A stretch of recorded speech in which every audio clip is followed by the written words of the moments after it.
Thanks to Georgia Power, we cut our energy costs by 5,400 rolls of gauze. By 570 new library books. Over 7,000 eggs. Spend less on energy and put more money back into your business. Visit georgiapower.com/commercial savings.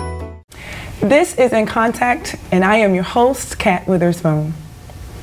Today, we are talking about human trafficking in the Atlanta area.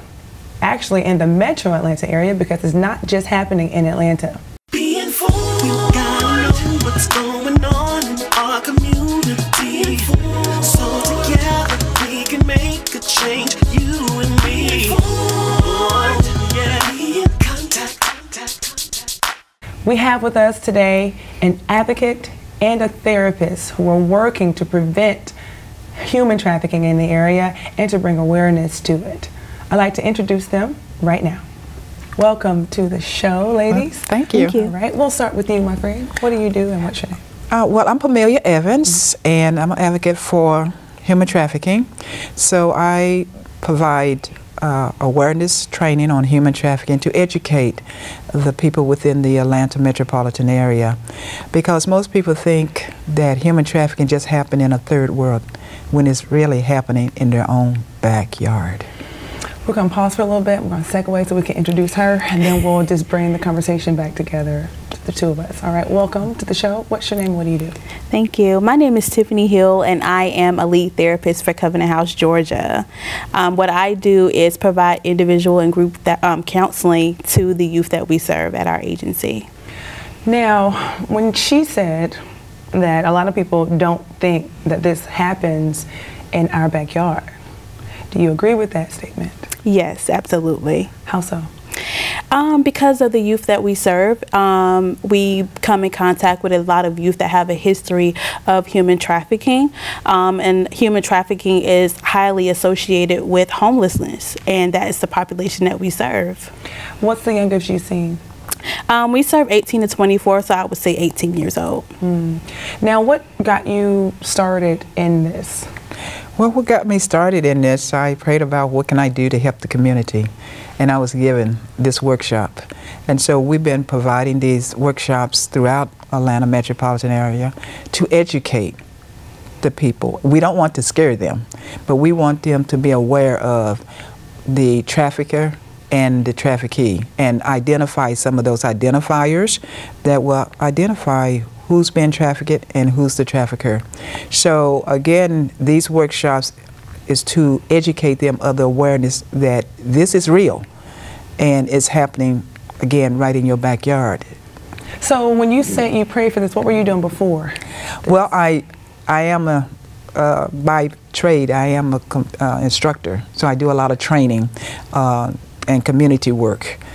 So this one was given to me, and I said, ooh, this would be good because most people do not know about it. So all of the workshops we have conducted, it was an eye-opener for a lot of the individuals, because they say, we didn't know this was happening, or we don't know how to identify how it's happening within the community. So we bring out in the workshops not only just sex trafficking, because that's what you hear the most. It's about sex trafficking. However, there's other types of trafficking that most people are not aware of. Name some of those. Like servitude, labor, and one of the other big one is organ trafficking.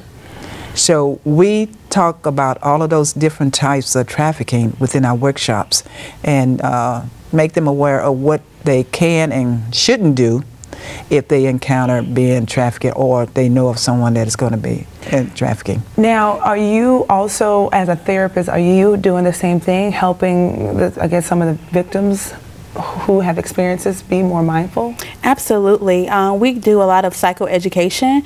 So a lot of the youth sometimes that we serve don't even realize that they were being trafficked, because they were trafficked at such a young age, and being in that vulnerable position and being unaware and learning those types of behaviors at an early age, they don't know that they were trafficked throughout their childhood. And so what we do is provide a lot of therapy around that. What did that feel like? What is your current mental health state? How can we help you to cope with that? So, yes. Now, I don't know if this has happened before, but if they didn't know they were trafficked before, do you help those who were once trafficked identify those trafficked tendencies, I guess, so they won't go back into that same lifestyle? Well, like I mentioned, during the workshops, we show them different videos because we do not want to expose a person that has been trafficked or just getting, because that's where Tiffany will come in, because it's devastating, and for them to sometime relive that, we don't want to, bring them through that. So we use videos to show them what can actually happen to them and how they can really get caught up in trafficking and don't really realize that they are in trafficking. Well, I'm not a parent. I'm not a mom. Are you a mom? Are you a No, I'm not. You're not a mom, and you. I'm a parent. You are. You're a parent. Yes. I know what that means. Yes. How can we teach our children to protect themselves, and how can we teach parents like myself when I become a mom? How can I know what to look for? Well, by providing these workshops. Because like I say, when we provide the workshops, we go into detail. Okay, what to look for if you feel that your child or your neighbor may be a victim. And we tell them, look at the identifiers. And some of the identifiers is the child is missing school a lot. Okay. They coming home with their head hung. They don't want to look up at anyone. Or they coming along with tattoos that may say things like daddy, and they coming home with clothes that you didn't purchase, or items and things like that. Those are some of the things they need to look at. And if your child is staying out and hanging out with someone that's much older than they are. So you can be trafficked and still go home? Yes. Oh, yes. Oh, yes. Please tell me more. Help me understand. So I can be a parent and my child can be human trafficked in my household. That's correct. Yes. Okay. So this audience, when you are providing this workshop, who are you speaking to? We're speaking to anyone that's walking. What I mean by that, they can be 6-year-olds, because trafficker don't look at age or color or race or gender. So you could be trafficked as early as 6 years of age or earlier, or as old as 70 years old.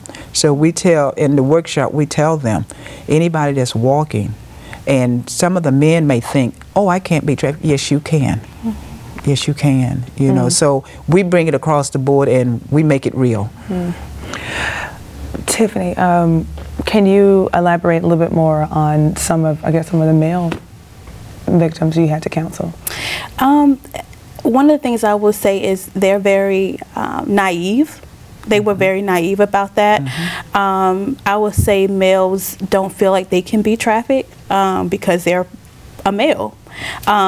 A lot of times, I know we become so uneducated and we believe that it's a female thing, or they prey on just strictly females, but no, there are males that are targeted as well, that go through the same thing as females, as far as even if it's sex traffic or being preyed upon or being coerced or into labor or what have you.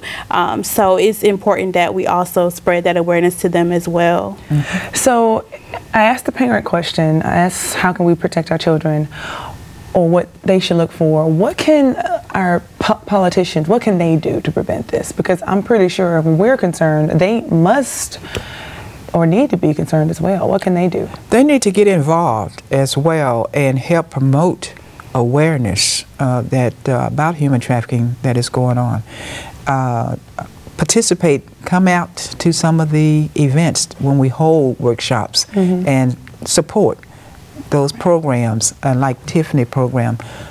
Support those programs, because it's a need. Funding wise, or support them both by being a part of, like, the face of this and having it being a part of their agenda. Yes. I was going to say utilize your platform, because they have a heavy platform with social media. The generation right now is heavy on social media and utilizing the internet, so I would say that would definitely push the education part. Wow, okay.